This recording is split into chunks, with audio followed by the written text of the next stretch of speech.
Right now, as you watch this, thousands of complete strangers know exactly where Elon Musk's private jet is parked. They know the moment it takes off.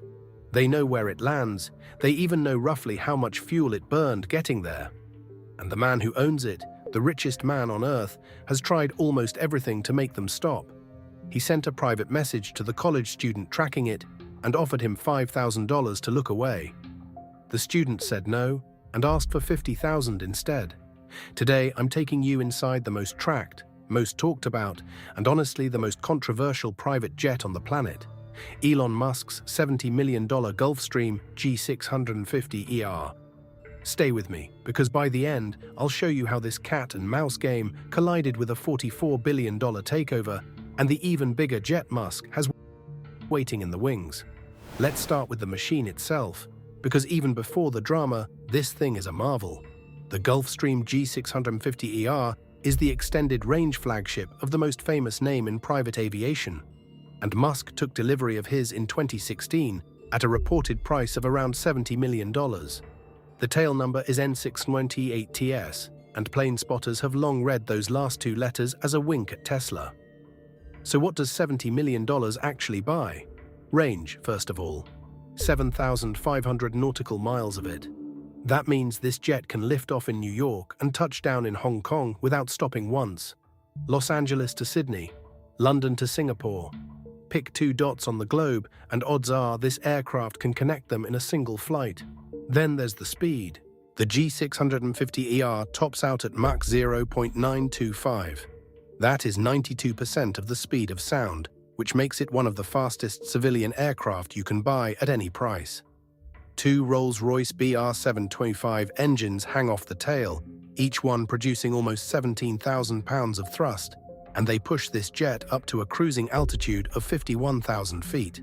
That's roughly 10,000 feet above the airliners, above the weather, above the traffic, in a band of sky reserved for military aircraft and the ultra-rich.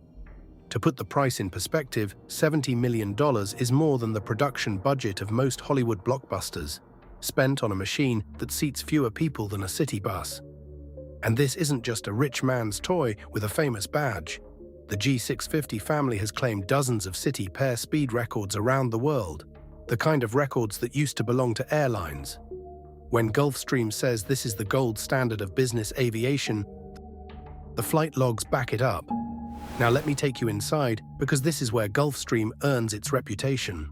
The G650 cabin is one of the largest in business aviation, with room for up to 19 passengers, and it's lined with 16 of the biggest oval windows ever fitted to a business jet, each one nearly 2 feet tall.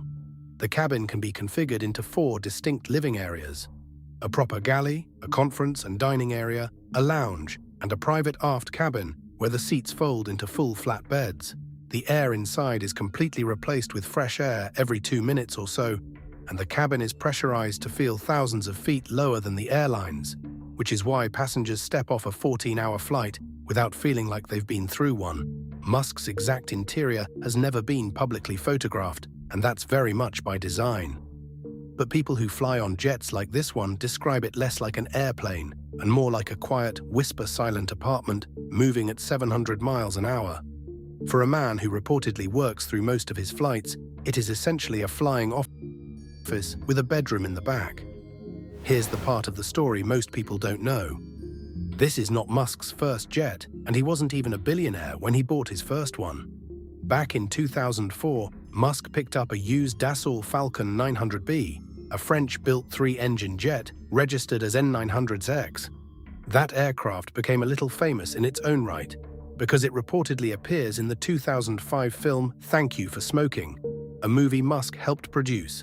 He flew that Falcon for over a decade before retiring it in 2016 when the Gulfstream arrived, and the fleet didn't stop growing.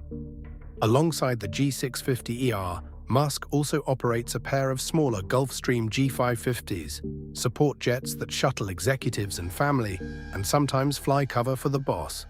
Those G550s are no consolation prizes either. Each one is an intercontinental jet in its own right, with a range of around 6,750 nautical miles, enough to fly non-stop from New York to Tokyo.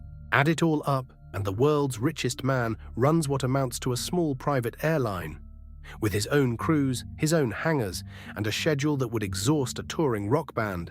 And believe me, he uses it. In 2018, flight records obtained by the Washington Post showed that Musk's jet flew more than 150,000 miles in a single year.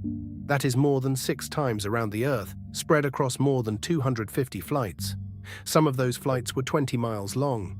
20.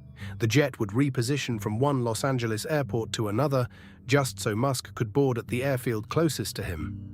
And here's the detail that raised eyebrows on Wall Street. Reporting at the time showed that much of that flying was paid for, not by Musk personally, but by Tesla, in a year when the company was burning cash and cutting thousands of jobs. And the pace has only accelerated. In 2024, flight tracking data showed his fleet making around 355 flights, spending roughly 881 hours in the air.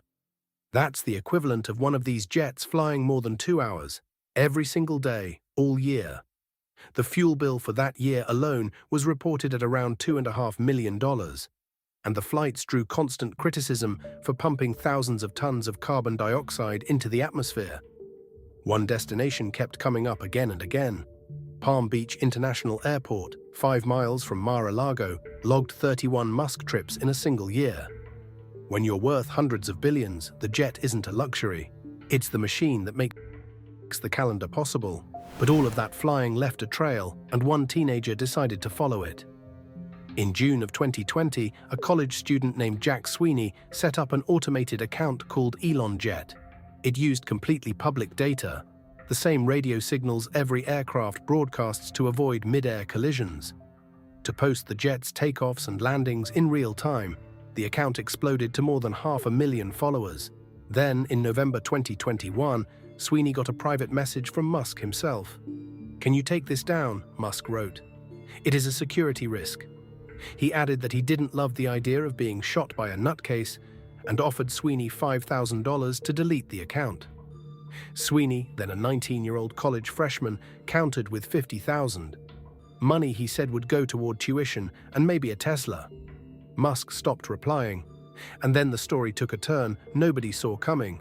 In October 2022, Musk bought Twitter itself for $44 billion. Suddenly, the man being tracked owned the platform doing the tracking. And at first, Musk publicly promised to leave the account alone. "My commitment to free speech," he posted, "extends even to not banning the account following my plane, even though that is a direct personal safety risk."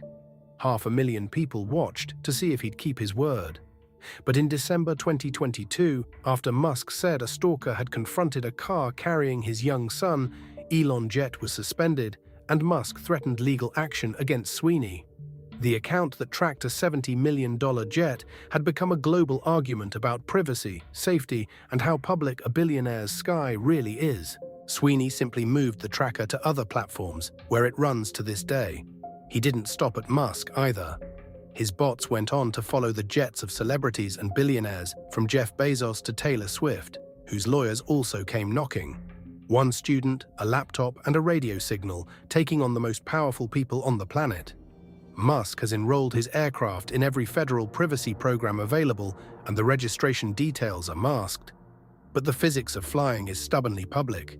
As long as the jet talks to air traffic control, someone on the ground is listening. So what does the man who has everything do when his jet becomes the most watched aircraft in the sky? He orders a bigger one. In 2022, Musk placed an order for the Gulfstream G700, the new flagship of the fleet, with a list price of around $79 million. Certification delays pushed the delivery back years, but the aircraft itself is worth the wait. The G700 has the largest cabin in business aviation, a full 56 feet of it, divided into up to 5 separate living areas, including a grand suite at the back with an actual shower, 20 panoramic windows, a range of 7,750 nautical miles, a pair of Rolls-Royce Pearl 700 engines that push it to Mach 0.935, even faster than the G650. And at 41,000 feet, the cabin is pressurized to feel like you're standing at under 3,000 feet of altitude. It is, by almost any measure, the most advanced private jet money can currently buy. And the moment it enters service under Musk's name, you can be sure of one thing: the trackers will be waiting. And that, to me, is the real story of this airplane. $70 million buys you an astonishing machine. It buys you the speed to cross an ocean before dinner, a private bedroom at 51,000 feet, and the freedom to treat the entire planet like a commuter route. But the one thing it cannot buy at any price is invisibility. The richest man on Earth can be anywhere in the world in about 14 hours. He just can't go there quietly. And in an age where a college student with a laptop can shadow a billionaire across the sky, that might be the most expensive thing of all, the one luxury even Elon Musk can't order. So here's my question for you. If you had this jet for 1 week, where would you fly first? And would you tell anyone? Drop your answer in the comments. If you enjoyed this look behind the velvet rope, a like helps more than you know, and subscribe if you want to keep exploring the world's most expensive things with me. I'll see you in the next one.